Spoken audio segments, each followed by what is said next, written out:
Hey, this is John Lee Dumas of EO Fire, and welcome to Master Leadership. Great leaders ask great questions, and this podcast takes you on a journey to master leadership with questions that matter to leaders who matter with your host, Lily Sanabria. Hi, this is Lily, and today we are speaking with Michael Ballone. Michael believes that leaders have the courage to be early adopters and to clear the path for those they lead. He believes that you don't have to be flawless as a leader, but you must be reflective and make changes when necessary. Good leaders must show compassion for those they lead. Rooted in ancient Japanese samurais, the reason why people still revere the sages of 3 ancient kingdoms is because of the vastness and extent of their compassion. He believes that broadness of mind is a trait all leaders must possess. Consideration of multiple viewpoints to weigh the needs and wants of all members of the group is essential. Michael believes never micromanage. You hire well and hold your followers accountable. When and if they do not perform, you address the shortcomings and forge forward. Micromanaging leaders find themselves void of loyalty and respect of those they lead. Lastly, always have a vision and communicate that vision. Our founding fathers did so by differentiating America from other nations. Differentiate your organization from others, and you will succeed.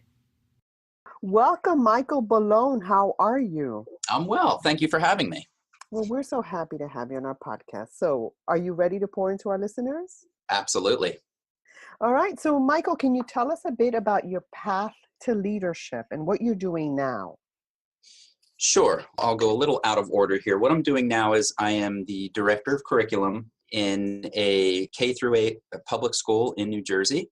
Mm-hmm. And we have about 5,000 students in a community of about 50,000 or so. And my path to leadership, at least in the educational realm, is somewhat atypical. I actually began my working career on Wall Street in New York City following my undergraduate work. And while it was a great job, it was certainly paying the bills. As I advanced and got a little older, it wasn't really doing it for me in terms of, making wealthy people wealthier was not really fulfilling for me. Mm-hmm. And knowing that I loved school, as I reflected back on it, I loved being in school. I loved learning. I was continuing to learn. Staying in that industry really meant going and pursuing an MBA. That wasn't really a burning passion of mine, although it would have been a logical route if I were to stay in that industry. So coming from a family of educators, I really reflected on where I wanted the next chapter of my life to go. And I enrolled in a master's program that would also afford me the opportunity to obtain a standard teaching certificate. And loving English, even as a little child growing up, my mom would always tell me that I was always correcting people and sometimes to their dismay. But that was something that really stuck with me and I understood it. Mm-hmm. So I started my quest to become a teacher. And in doing so, I also received a master's degree, as I said, and then finished the program while I was actually still working on Wall Street, right up until I student taught. So then I got my student teaching assignment, actually in the district I currently work in Marlborough Township in New Jersey. Started that assignment in September, finished in December.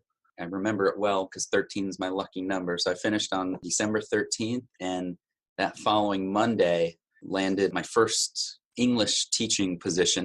I taught English to 7th graders and loved every minute of it. Then I decided to go back for my postmaster's certificate in ed leadership.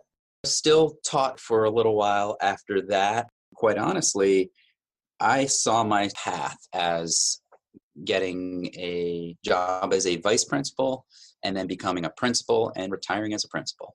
Because I knew I loved kids, I loved being in a school building, I wanted that connection. That was my path. So I applied for a few vice principal positions in the district I'm currently in, got through the interview process and did not actually get the job. One thing that the assistant superintendent at the time did, which I thought was very nice and compassionate, he reached out to me and said, if you want to talk about that experience, I'd be happy to sit down and speak with you. So we did. Mm-hmm. And in that moment, he actually said something to me. This was a moment that really hit hard with me. He actually knew me better than I knew myself. He said to me, I don't see you as a building administrator. I see you more as a district level administrator. And at the time, I didn't believe him because I said, no, I know who I am. I know what I want. I want to be in a building. I want to be around kids. And, district level administration means that I work in this building where you work, and it just doesn't seem like that much fun. But I really reflected on that comment and tried to figure out what he was talking about. And then it actually started making sense. And he said to me, I think you'll get more satisfaction about being a district level administrator and affecting an entire district than just the building. And he said, not to take anything away from vice principals or principals, but I don't see that fit for you. So I thought about it, and one thing led to another, and a district level administration position actually came available in this district. It was the supervisor of English language arts, the gifted programs, and social studies. And I thought that had my name written all over it, at least from the English side, because the English was really the bulk of that work. So I put my hat in the ring and went through a pretty rigorous process, got to the final round. It was me and an external candidate, and I got the job. What a journey. Yeah, it's not over. That took me another 2 years, and the director of curriculum, whom I reported into, one day she said to me, I can't do this anymore. She loved the work that she did, but she said, look, I'm ready to retire. So you might want to think about putting your hat in the ring for my job. So I applied, and at that point, we had just received a brand new superintendent. And at that point, I'm thinking, well, now I really need to prove myself here because he doesn't know me. All of the old regime was starting to leave. So it almost seemed like I was starting over, but I said, you know what, I'm going to go for it.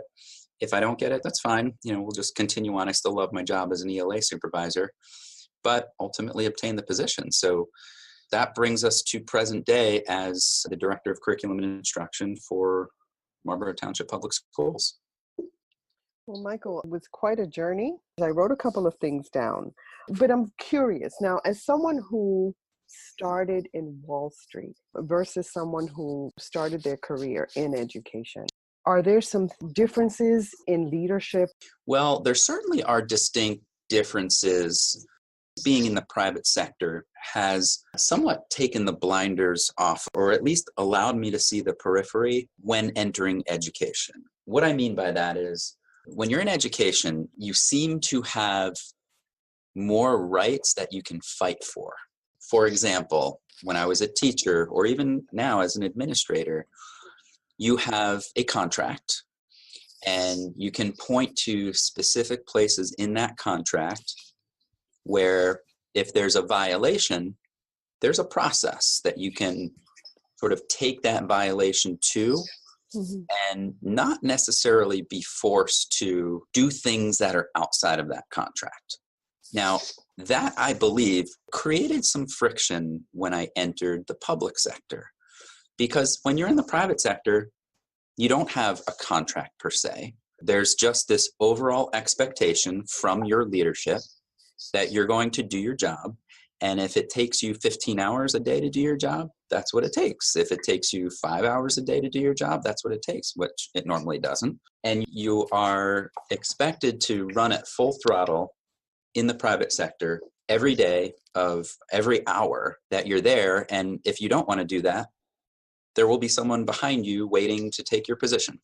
And in fact, if you don't do that and you don't perform, you feel that constant pressure. Now, I think teachers are probably one of the hardest working individuals on the planet, Right. knowing that I've been in both. But they do have a guideline by which to live. And if that guideline is obstructed or not followed, there are steps that they can take to sort of ameliorate the situation, or at least allow them some humanity to say, look, you can't expect me to go home and work all weekend and day and night on a given task. So from that perspective, they do have an opportunity to at least fight back and be a human being, if that makes sense. It sure does. And you're right. Teachers are the hardest working leaders to me in a school building. I appreciate you giving us that perspective. Now, there were a couple of other things that you talked about. It was interesting to me that you looked at the leadership levels and you kind of capped yourself at principalship. And not that that's a cap, that really is an amazing position. But you had that cap for yourself. And the superintendent who spoke into your life saw something different. I love that because it was after an interview, right, that he approached you? Yes, after a failed attempt interview. Yes. That doesn't happen often, Michael. No, it doesn't. They typically move on, and typically there's not that personal touch. And quite honestly, I think he did it because I was an internal candidate. If I had gone for that interview and I were not an internal candidate, I don't believe I would have been afforded that conversation. The fact that he saw something in you and he took the time to give you some input and direction, which initially you didn't agree with, but you also decided to reflect on it, which is really important. So thank you so much for sharing that. Now, how would you describe your leadership style? Leadership styles need to vary if you're going to be a successful leader. It's situational, right? So there are times where the decision needs to be mine and it's transactional. We need to have, let's say, a district assessment schedule, at this time, because we're bound by marking periods or whatever the constraints might be. That's my decision and I'll make it because I have to make it. There are other times where the decision does not need to be mine at all and it becomes transformational leadership. So empower those around you, whether it be a teacher, a supervisor, or even support staff. Look, that decision does not need to be mine. Just keep me informed, but I want you to run with it. And believe it or not, when you provide transformational leadership at the appropriate times, my experience has been people appreciate that and they work harder for you. The third type would be collaborative, where the decision is ours. It's not yours, it's not mine, but it's ours together. We may bounce ideas off of each other, and I may say, well, here's one non-negotiable for me, and the other side says, well, here's one non-negotiable for me. All right, let's put them together. Let's make that decision together. So those, I would say, would be situational and three different types, and effective leaders weave those in and out of their daily practice. You mentioned transformational leadership, and you attached empowerment with that, which certainly can transform an organization. But can you drill down a little bit on what transformational leadership looks like? Because a lot of people use that word. We use it a lot in ed leadership courses as well. But can you elaborate a little bit more about what that means to you?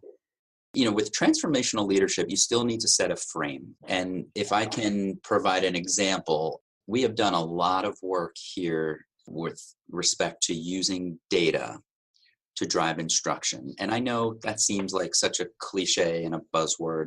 And every district you talk to, anyone in a school district would say, yes, we use data to drive instruction.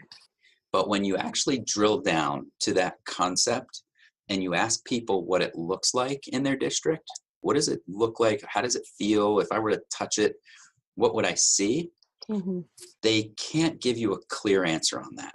Everyone uses data, but how does it drive instruction? So, right, and how does it transform? Right. So what we've done here is we've provided the frame. Here are some non-negotiables that I need done. I don't need to come into your school building, or I don't need to come into your classroom and put my thumb on every step of the way of how you're going to work within the confines of my frame. I'm going to give you my broad frame.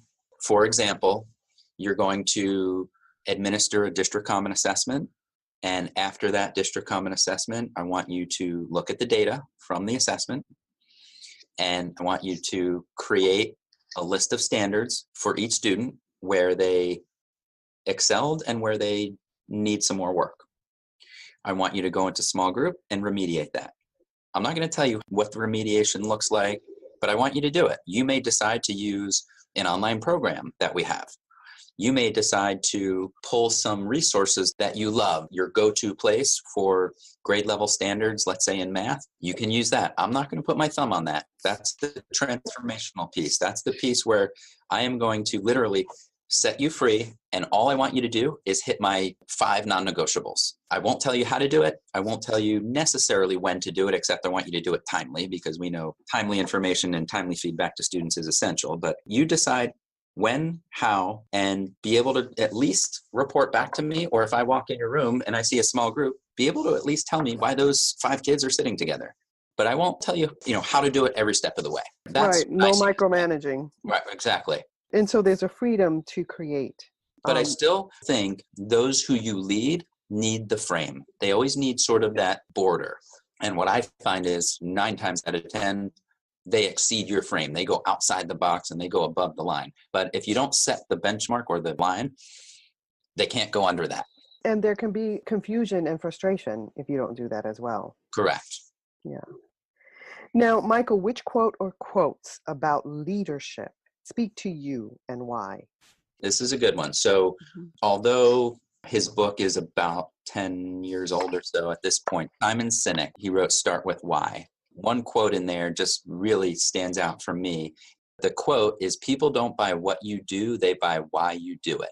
And what he really means by that is, you can have a great product or you can have the next best initiative in your school district. But if you don't communicate a passion and you don't communicate what he calls your why, and you're just selling a thing or you're promoting an initiative, people aren't going to buy it. They're not going to follow you. They'll comply. They will say, okay, if you want to move in the direction of personalized learning, we will do that and we will follow you, but we won't buy it. We won't be passionate about it unless you communicate why you're passionate about it. His parallel to that is how Apple communicates to its customers. They communicate with their why first, and their why is that everything we do to challenge the status quo. They don't come out and say they make great computers. They don't come out and say, hey, we have the greatest iPod now, or look at our new iPhone.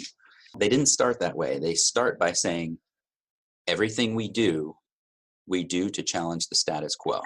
This is how we do it. And then, he moves on to say, and by the way, we make great computers and we have great phones and we have great MP3 players. So they flip the model, and every great leader needs to flip the model by communicating your passion or your why behind anything, any initiative or product you're rolling out.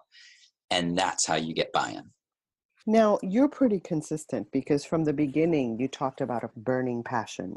Yeah. And following that, what does that mean? And so here you speak about passion as well. And how important is it that leaders really know their passion and move forward with it? That's essential. If you don't know your passion, it becomes very apparent, much like a teacher who doesn't know his or her content. Students know that. And you can only fake it for so long. At some point, it will come out. I don't know anyone who takes a trip without a GPS, right, and knows where they're going. It would be analogous to that, to getting in the car for a long road trip without a map or without a GPS. Who carries maps anymore? But right. You need to know what your why is, what your passion is. And it doesn't mean that people need to agree with your why or your passion, but you need to have one. And you always will have followers, you always will have naysayers, and you always will have some in the middle who say, just tell me what to do, I don't care. But you need to communicate what your why is. And in doing that, you need to do a little self-reflection. Right. I've read this book and I love it. But I also know that as leaders, before we know our why, we need to know who we are. And oftentimes, Michael, if you ask someone, well, tell me, who are you? Like those 2 questions, who are you and why do you do what you do? Yes. It stumps people. It does. And it stumps leaders, and that's scary. It is, because that essentially tells you that they're traveling a road that they're not quite sure where they're headed. Right. Now, what type of leader are you inspired by and why? I think of my current superintendent who has, I would say, really shaped my leadership, and his ability to inspire us, or me, I'll speak for myself, but I know he inspires others in the organization.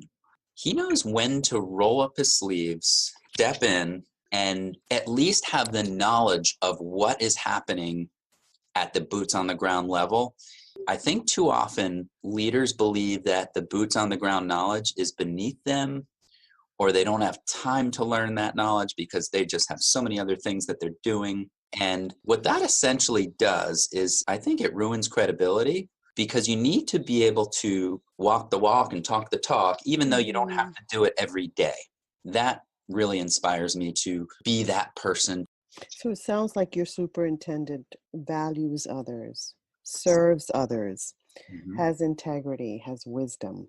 Yeah, and I would say integrity is probably one of his most important tenets. I've been in conversations with him where he has actually said to people, look, we're going to have a respectful conversation, and if we can't, we'll have to end this. I understand you're upset, but we need to move past that and let me listen to what you're saying. And 9 times out of 10, it de-escalates the situation and we move on.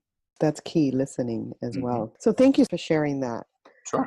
Now, Michael, what's the best advice you've ever received? I'm going to tie this into advice that comes from Mother Teresa and her poem called Anyway. This resonates with me. It should resonate with leaders in many different industries. If you don't mind, I'll read her poem anyway. And really, this is advice, direct advice that I think any leader could take. People are often unreasonable, illogical, and self-centered. Forgive them anyway. If you are kind, people may accuse you of being selfish or having ulterior motives. Be kind anyway. If you are successful, you will win some false friends and some true enemies. Succeed anyway. If you are honest and frank, people may cheat you. Be honest and frank anyway. What you spend years building, someone could destroy overnight. Build anyway. If you find serenity and happiness, people may be jealous. Be happy anyway. The good you do today, people will often forget tomorrow. Do good anyway. Give the world the best you have, and it may never be enough. Give the world the best you've got anyway. You see, in the final analysis, it was never between you and them anyway. That always moves me. Michael, thank you. And it's absolutely great advice. Sure. Hey leaders, stay tuned for the rest of the interview following this brief message. Master Leadership at School's podcast program will help prepare your students for any future they encounter. Teachers and students learn effective leadership and podcasting skills to create a platform that's an incubator for leadership, innovation, collaboration, and creativity. See this in action at masterleadership.org/MLS and find out how to bring this to your organization. That's masterleadership.org/MLS. Now, what does it mean to you to have a good team, and how do you build and sustain one? Having a good team is essential. Those who understand that the sum of the parts of that whole team are a greater value than any individual member is one of the first main ingredients. And then that comes with hiring well. It's probably the most important thing an organization can do is to hire well. Good teams don't require to be told what time to come to work and what time to leave. There's this intrinsic motivation to do well, and good teams push each other. They provide space for constructive criticism and intellectual conflict, all in the name of getting better. This is not about pointing out somebody's faults or saying that's a terrible idea. It's really about pushing each other to say, well, could we look at it a different way? Or I don't really love the way you did this. Maybe you could do it this way. And having that space and sort of non-judgment zone to have that ability to just share a frank conversation and your frank thoughts with somebody. If you can create that, that would be my idea of a good team. And I believe I am a part of one of those great teams. We do all of those things. I know that it requires trust in the team. How do you build that? Building trust really allows people to fail. Failing forward is something we talk about all the time. And if you're not failing, you're not trying hard enough, or you're not working hard enough, but not punishing someone for failing to try something new. And I think that is what really allows people to take some risks, because if we're not taking risks, we become complacent, Almost stagnant, and we don't stagnant. grow. Yeah, absolutely. Thank you. Sure. Now, Michael, can you tell us about a challenge that you've experienced and how it shaped your life? I have a personal one. Well, it somewhat ties into my role as I moved from teaching into my leadership role, but it's really a personal experience, if you don't mind that. Of course. 2012, I was trying to obtain my first leadership position. And as I mentioned before, I had applied for the supervisor position of English language arts. And in that time, my wife and I were expecting our second child. So we had a 2-year-old. And on May 4th, 2012, we welcomed our second child into the world. And life was good. We had 2 boys. They were 2 years apart and both born in May. It was almost like clockwork. And I was in the final stages of working my way through to my first leadership position in educational administration. So remember, May 4th, my youngest was born. May 17th was my final interview in front of the Board of Education, vying for this position against an external candidate. So about a week after May 4th, we take our newborn to the pediatrician, do a wellness check, and she heard something just odd. She said, his heart just sounds different. It's nothing to be alarmed, but I'm going to make an appointment with a local cardiologist. So we said, okay, somewhat concerned, but being the second child, you're kind of over a lot of those first. So we go to the cardiologist a few days later, and the doctor comes in and they examine our little guy, and they're speechless. They're not saying anything to us. We're saying what's going on to them, and they won't really share anything. Doctor leaves the room, gets his partner to come in and take a look and says, do you see what I'm seeing? And the other doctor says, oh my gosh, well, that's not what we want to hear. They both leave, they come back, and they say, we see an abnormality in his heart. And while we don't really know what it is, it's not something we've seen before. That doesn't mean it's life-threatening, but it's just not something we've seen before. We have reserved a bed at the Children's Hospital in Philadelphia, and you need to leave right now. And we looked at each other and said, what do you mean right now? We don't have any clothes. Our other son is with a friend. What do you mean? No, you need to leave right now. Make a right out of this driveway and drive west. So we did that. And my wife lived in that hospital for about 12 days. And on May 17th, which was my interview here, was surgery day for my son for open heart surgery. So surgery was early in the morning. If all went well, I was to be in Marlborough, New Jersey at 7 p.m. in front of the Board of Education for my first leadership position. All did go well. I purposely didn't share with anyone in the district what was going on because, part of me said, I don't want them to feel sorry for me. I want to earn this on my own merits. So I didn't tell anyone. And someone found out that night of and said, are you crazy? Why didn't you tell us?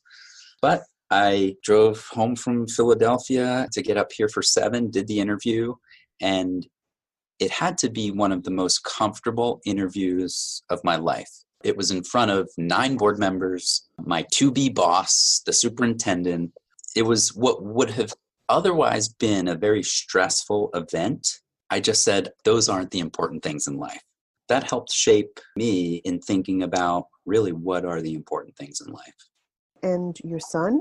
He's a healthy 6-year-old, first grader who hates homework. Well, you had me at the edge of my seat. I am moved by all that you went through and your family went through.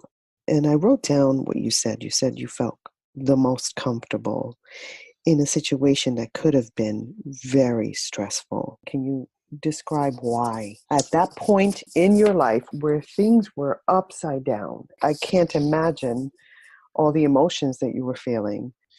Yeah, it put me at ease knowing that regardless of what happened here, there's so many other more important things in life that really matter. If this didn't work out, then it wasn't meant to be. And I think people hear that when they don't get a job. Oh, it wasn't meant to be, but it still doesn't make you feel better.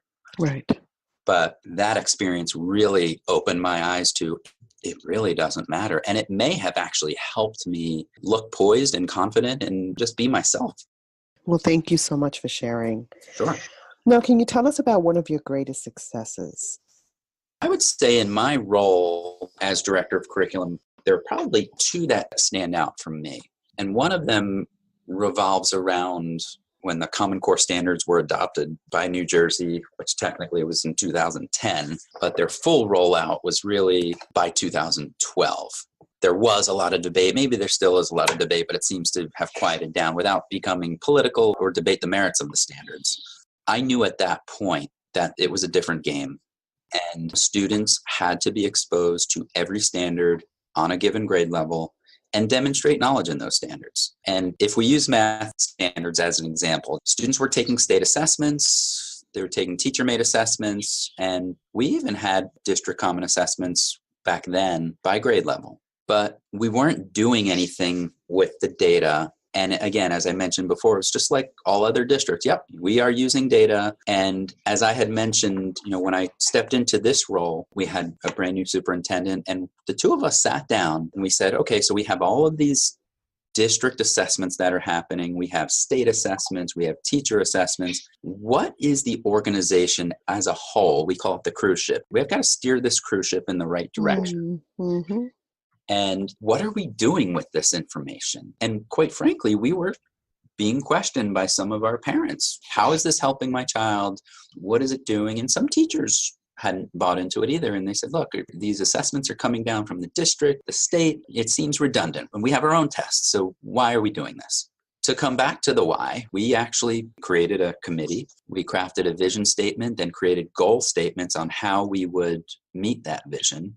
We also created flowcharts for teachers so they knew visually what it looked like, and action plans to map out exactly each step of the way when we would do something and what that deadline would be. That then turned us into creating data teams at both the district level and the school level so the data could be efficiently analyzed and actioned, because that was the piece that was missing.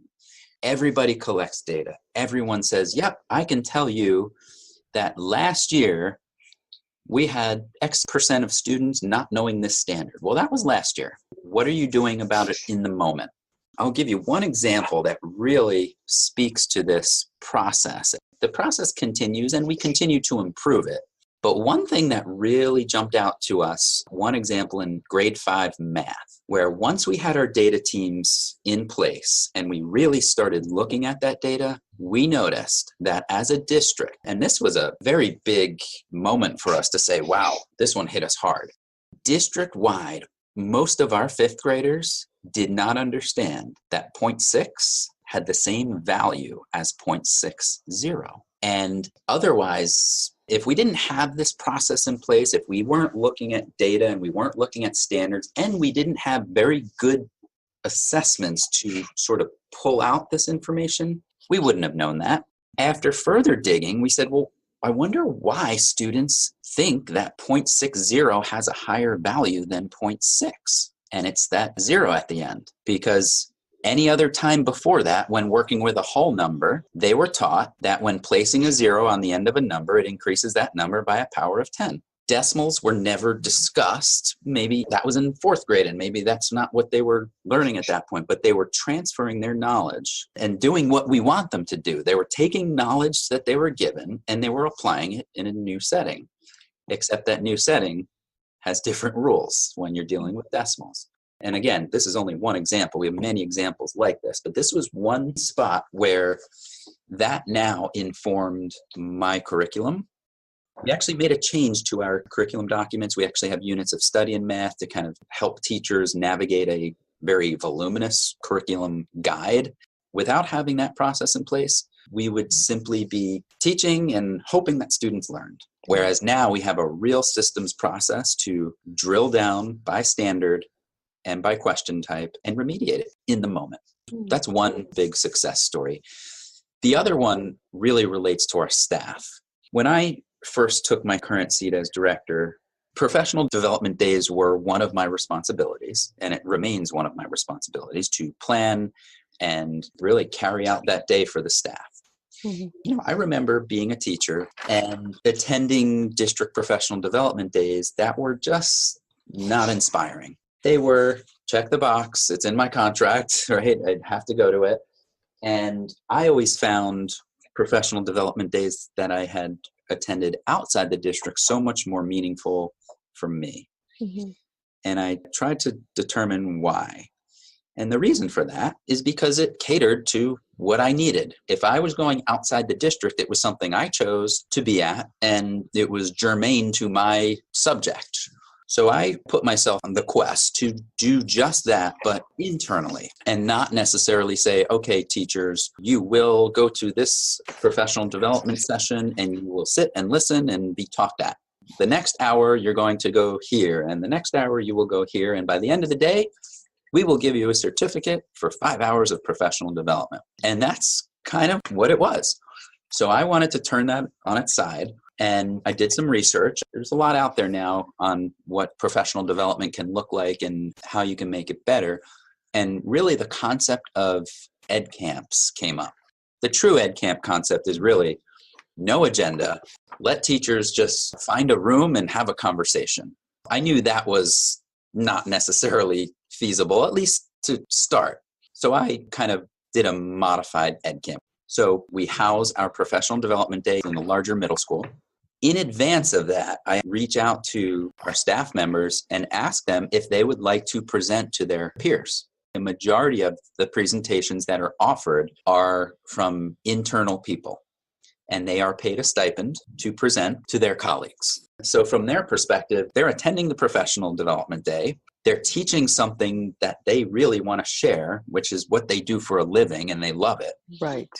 And they're also getting paid for it. It's a win-win for them. It's a win-win for the attendees because they get to choose where they want to go. And the other spin that I put on it this year, which I think really was the icing on the cake for them, was I kind of weaved in the concept of mindfulness and taking care of oneself. So I contacted a local wellness center, which consists of a nutritionist, a chiropractor, massage therapists, and that group came to our pro day in October. They provided some food for our staff. They provided massages. Brilliant. Yeah. They provided workshops on wellness and nutrition and taking care of oneself.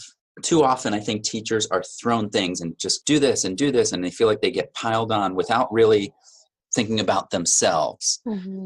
And I even led a session that day, and I called it open mic, meaning you can come to me with anything that you want. I will stand here and you can throw tomatoes if you want, and I'll respectfully try to catch them and diffuse them. But what's your curriculum experience like? I want feedback from you. And the way I led that conversation off, it was a phenomenal day, by the way. Not too many tomatoes thrown. I imagine. But the way I led off, I said to my group, oftentimes you hear that we do everything for the children in our school district. If it's not student-centered, we don't do it. Even on interviews, administrators will say, every decision I make is with the student in mind first. And I actually told the staff, I don't subscribe to that. The reason I don't subscribe to that is because much like when you're on a plane and the flight attendants say to you, should the cabin pressure change in the plane, put the oxygen mask on you first and then assist your child. I subscribe to that same philosophy in our school district. And I said to them, if I don't put you first, the staff, you will then not put students first. And that will in turn make our board unhappy, make administration unhappy. So if we start with you, the staff, first to make sure you're okay, you're well, and you're taken care of, inherently that will then force you to put your students first because you have the ability to do that now. Right. And therefore, our board will be happy, our community will be happy, and everything will work like a well-oiled machine. But if you don't put yourself first and you say, I put students first, in my opinion, you're wrong. That quote that you said, people don't buy what you do, but why you do it. Yes. I see it as the foundation of your work. I really appreciate you sharing that. Now, Mike, many leaders describe themselves as lifelong learners. What does that mean to you, and what are you learning now? Yeah, again, lifelong learning, I think, is something you hear a lot. It is essential and can only really occur in your work if you're passionate in what you're doing. You will know your passion and work are aligned when the lifelong learning just doesn't feel like work. You have that intrinsic motivation to read literature, to listen to podcasts, to attend events, and any knowledge that you can gain, hopefully related to your work. That's where lifelong learning comes into play. And if you think about anyone who's passionate about anything, you could look at someone who loves photography. My older son loves Disney. He knows everything about Disney World, Disneyland, Walt Disney. Is it because someone is over his shoulder saying, you need to learn about Walt Disney? No, he's passionate about it. His goal is to work for Disney one day at 8 years old. That's what he thinks. So passion breeds lifelong learning. And if you can marry that with the work you're doing, then you've won. You've hit the employment lottery. And that's how I really felt when I moved from my Wall Street job, which, it certainly paid the bills and it was a great job. And there were great people there, but it was not my passion. Right. And so, it's also something that you do intentionally. It's not a crapshoot like, oh, well, my passion and my motivation and my learning doesn't jive. It's something that you set out to do. Absolutely. All right. So what is it that you're learning now? Right now, I'm learning about design thinking and launching a design. And the book that we're reading right now is called Launch. And it kind of ties in Google's 20% time or passion projects, if you want to call it, or Genius Hour, and how to really shape school districts to allow students the time and space to take on these types of activities in the classroom while still meeting the academic standards. So that's what I'm reading right now. And another book that I finished was The Storyteller's Secret by Carmine Gallo. And it's funny, you said, I appreciate your stories that you're telling. That's what it was about. It was about leaders and how they can lead by telling stories, because people can relate to stories. They can really kind of get emotionally attached to what you're telling them. And if you can attach a story to that, then you have them hook, line, and sinker. All right. Thank you for that. Now, if there was something you could change in education, what would that be? Well, changing education takes more time than it should. And that's the real differentiator between the private and public sector. So if I could change something right now with the blink of an eye, I would take state assessments off the table. Not because I don't think they're good assessments or that the standards aren't good, because I do believe in the standards, but standardizing assessment for an entire state does not allow educators to really dive into their district. The New Jersey Department of Education is actually in the process of gaining feedback under their new leadership, which I'm very happy about. The new commissioner was actually a superintendent in our county, and along with our governor, it seems that they are very willing to listen to feedback from all of us. So we have staff members, administrators, and teachers who have been chosen to do work on not only revamping state standards, but also state assessment.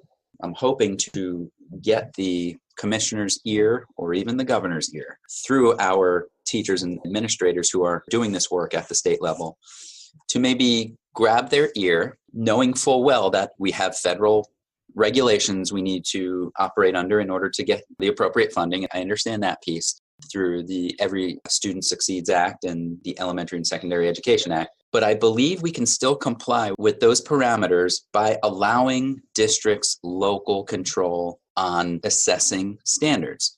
But what that means is you need a real process to put in place from the local district level to make sure that that happens. And it can't just be teacher assessments and hope that teachers have standards aligned assessments.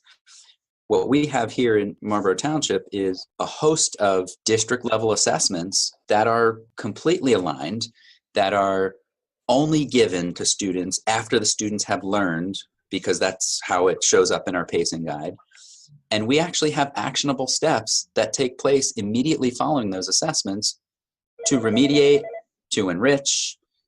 So that's something I would really love to see happen. And in their audit process of seeing that school districts are doing what they need to do, that could be one item to say, okay, let me see your process of assessing standards at the local level and what you're doing after that. Because that's really what we're in the business of doing. You know, the fact that our students now sit for a state assessment without the level of detail in the data that we really want is somewhat meaningless to us. Right. That's a real change that I would love to see happen. Perfect.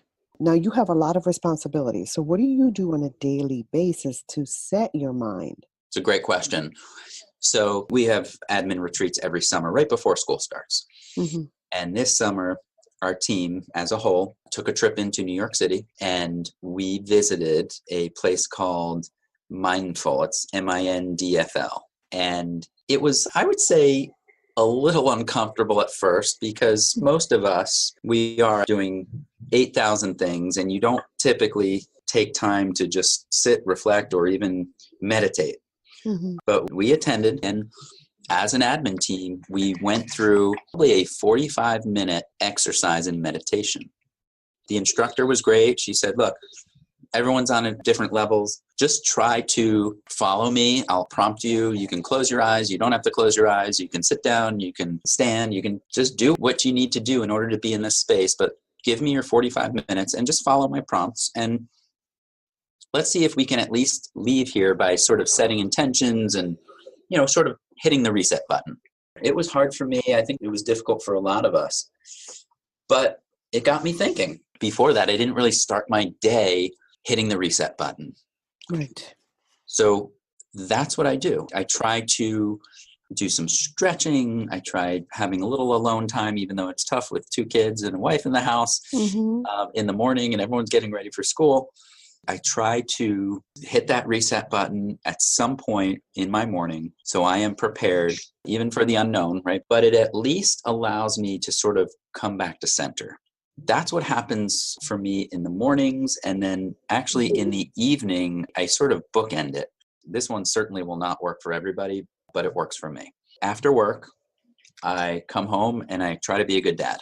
But it's important to me that I have dinner with the family and I spend some time with the family after dinner, getting ready for bed and baths and all of that good stuff. But once that comes to a close, that's when I go to the gym. And I do something for myself because I want to maintain my health. That sort of helps me reset for the next day. And it's because I'm doing something for myself. It certainly works for me, and it helps me balance the family and work. This begs the question, do you get enough sleep? I probably don't. I would say no. And I know that. That's something I need to work on. Okay. I appreciate you sharing that. It's certainly a great motivation and a great plan to reset. But I know just by speaking with so many leaders and speaking to people who have burned out because they don't get enough sleep, that I do have to just say, get some sleep, which Thank is you. important because that's where we do repair and reset when we sleep. For a long time, for me, that wasn't important. And I paid the price for that.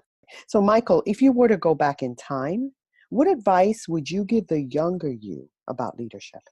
I'll relate this to how I think about my parents. So as a child, you always thought your parents knew everything and every decision they made was the right one. They couldn't make mistakes. They always had the right answers. You hit a spot in life where you say to yourself, wow, I am an adult now, and my parents didn't always have the right answer. Or I don't always agree with what they were saying, but they seemed to have the right answer, and you just took that for what it was worth. So I relate that to leadership. I too thought those who led me as like the omniscient narrator, right? They knew everything. They had all of the right answers. And knowing now what I know and sitting in this position, not having all the right answers in the moment is okay. And what I find is you just need to know where to find those right answers, or might not be the right answer, but you need to know where to go to at least forge your path. And maybe it's consulting something as simple as, what does our policy say, right? And every school district has a series of policies. So if there's something related to a procedure, what is in writing that we say we do? Let's go there first. And then if it's not something that's policy driven, maybe you need to tap the knowledge of others who have history in the organization or colleagues who hold a similar position in other districts. It's okay not to have all of the answers, and more importantly, letting those you lead, knowing you don't have all of the answers. Yes. Together you can forge that path, and I think they appreciate that. They sure do. Thank you so much. You're welcome. Now, Michael, is there anything else you'd like to share with our listeners? There is one quick thing I think leaders need to hear something about this topic, and the topic is really obstacles. So as a leader, you will inevitably have obstacles to hurdle, and some of those are easier to navigate than others. And in my opinion, the inanimate obstacles are much easier to handle and conquer as opposed to living obstacles like people. Mm-hmm. And sometimes people are obstacles. They want to be difficult, or they don't want to listen to you, or they just disagree with your direction or your vision. Right. That's the most difficult. But my advice is just keep driving straight. And if you continue to drive straight, at some point you can put the olive branch out and you can explain your why and you can explain your side. But you need to be okay with them just continuing to be there as an obstacle. But don't shy away from your core values and your beliefs. And if you know you're doing the right thing to the best of your ability, you have to almost either drive around them or move them out of the way, because your train has left the station and you're forging your path, and they may not want to jump on, but at some point you need to allow them the ability to jump on. But if they don't, you need to continue and move. Well, Michael, I want to thank you so much for adding value to me and to our listeners. Thank you for having me. I really appreciate it. Have an amazing day. You too. Thank you so much. Bye-bye. Take care. Hello, leaders. In closing, here's a quick message. Coaching is the art of influence that underpins leadership in the 21st century. It is the very thing that can get you from being stuck to being extraordinary. So go to masterleadership.org and sign up to get a free coaching session. Until next time, continue to ignite that leader in you.